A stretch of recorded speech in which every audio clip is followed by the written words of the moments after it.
Welcome to The Explainer. Today we are diving into two forces that are so powerful they can literally make or break an entire economy. We're talking about inflation and deflation. So what could possibly connect a wheelbarrow full of cash in 1920s Germany to Japan's so-called lost decades? They sound worlds apart, right?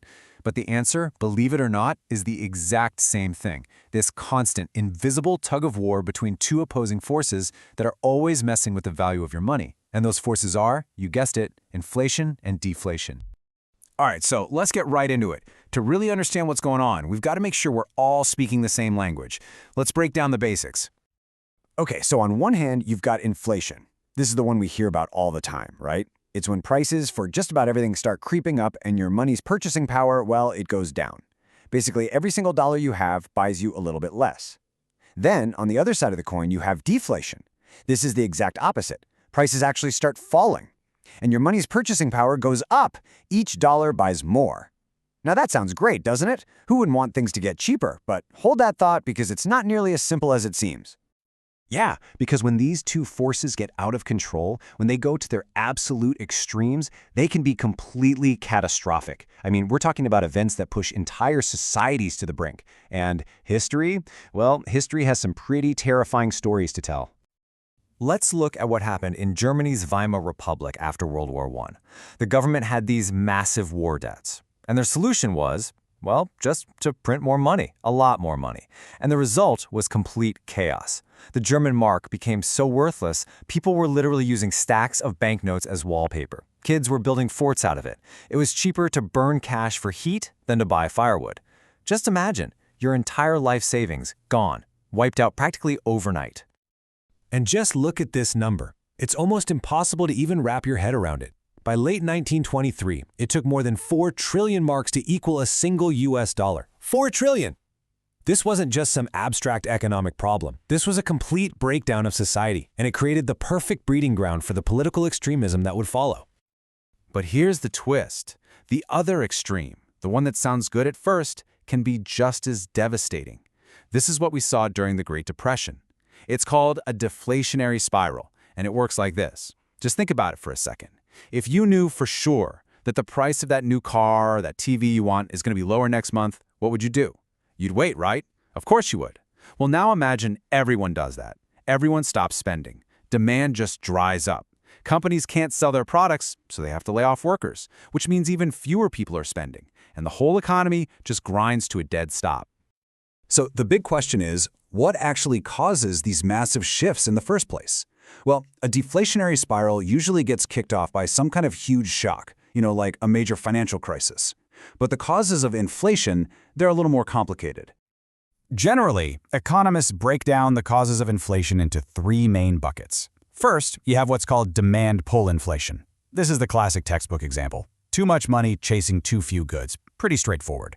Then there's cost-push inflation. This happens when the cost of making stuff goes up. Think about a sudden spike in the price of oil or other raw materials. Businesses have to pass those costs on to you, the consumer, so prices rise. And then there's the third one, which I find absolutely fascinating. It's all about expectations. If we all just start to believe that prices are going to go up, we change our behavior. We ask for higher wages, businesses start raising their prices in anticipation, and boom, it becomes a self-fulfilling prophecy. The belief itself creates the reality. And just when you think it can't get any more complicated, sometimes you get the absolute worst of both worlds, all at once. There's this nasty thing called stagflation. The economy is stagnant, meaning it's not growing, and unemployment is high, but inflation is also high. Prices are still going up. This is exactly what happened during the oil crises back in the 70s. For anyone trying to manage an economy, it is an absolute nightmare. Okay, so faced with these giant, powerful forces, how do governments and central banks even begin to try and tame the beast? Well, they've basically got 2 main toolkits at their disposal, what we call monetary policy and fiscal policy. Let's start with monetary policy. This is the job of the central banks, like the Federal Reserve here in the US. And their number one tool, their biggest weapon, is interest rates. It's pretty simple, really. If inflation is getting too hot, they raise interest rates to cool things down. Makes borrowing more expensive, so people spend less. If they're worried about deflation, they do the opposite. They cut rates to make it cheaper to borrow and get people spending again. They can also do other things, like buying and selling government bonds, to tweak the amount of money flowing through the economy. Then you've got the other toolkit, fiscal policy. This is what the government itself controls, Congress and the president, and their tools are all about spending and taxes. If the economy is slowing down and they're worried about deflation, they can step in and increase government spending or cut taxes to give you more money to spend. If inflation is the problem, they can pull back on spending or raise taxes to take some of that heat out of the economy. Now, this is a really important point. The goal is not zero inflation. You might think that would be perfect, but it's not. Most central banks actually aim for what's called the Goldilocks target, not too hot, not too cold, of about 2% inflation. Why? Because a little bit of inflation is actually healthy. It encourages us to spend and invest our money rather than just stuffing it under the mattress. And crucially, it gives them a little bit of a safety cushion, a buffer zone, to keep us away from that much scarier deflationary spiral. But, and there's always a but, isn't there? The real world is way messier than these simple rules. It's not always as clear as a little inflation good, deflation bad. The lines get really blurry, especially when you start looking at the 21st century global economy. For instance, it turns out not all deflation is the scary Great Depression kind. There's another type, what some people call good deflation. And this is the kind that comes from something positive, like technology getting better and making us more productive. I mean, just think about the phone in your pocket. It's insanely more powerful than a desktop computer from 20 years ago. And in real terms, it's way, way cheaper. That's deflation. But it's a sign of incredible progress, not an economic crisis. In the perfect case study for this kind of complexity is modern Japan. You've probably heard about Japan's lost decades, right? This long period of slow growth and mild deflation. From the outside, it looked like a classic economic problem. But if you dig a little deeper, the story gets a lot more interesting. See, the thing about Japan is its population has been aging and shrinking. So once you account for that, once you stop looking at the total size of the economy and start looking at the productivity of each individual worker, a completely different picture emerges. As this chart shows, the economic output per worker in Japan actually grew faster than it did in the US during this period. So you had fewer people, but they were being more productive.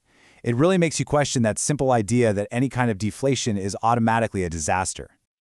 Okay, so we've been talking about these huge global economic forces, but let's bring it all back home. What does any of this actually mean for your wallet, for your savings, for your future? Well, the impact is huge, and it's very, very personal. How you manage your money really depends on which of these worlds we're living in. In an inflationary world, just holding on to cash is a guaranteed way to lose money because its value is constantly being eaten away. Things like stocks or real estate, on the other hand, often do pretty well. But flip the switch to a deflationary world and everything changes. Suddenly, cash is king. Every dollar you hold becomes more powerful. Fixed income things like bonds also look pretty good, but stocks and real estate, they can really take a hit as prices and demand fall across the economy. And all of this brings us to the massive question we're facing right now. On one side of the rope, you have these huge inflationary forces. Governments around the world spending trillions of dollars, central banks creating money, but on the other side, you have this incredibly powerful deflationary force of technological innovation, making everything cheaper and more efficient. So the final question is this: in this epic tug of war for the future of your money, which side is going to win? That is the great economic balancing act that will shape all of our financial futures.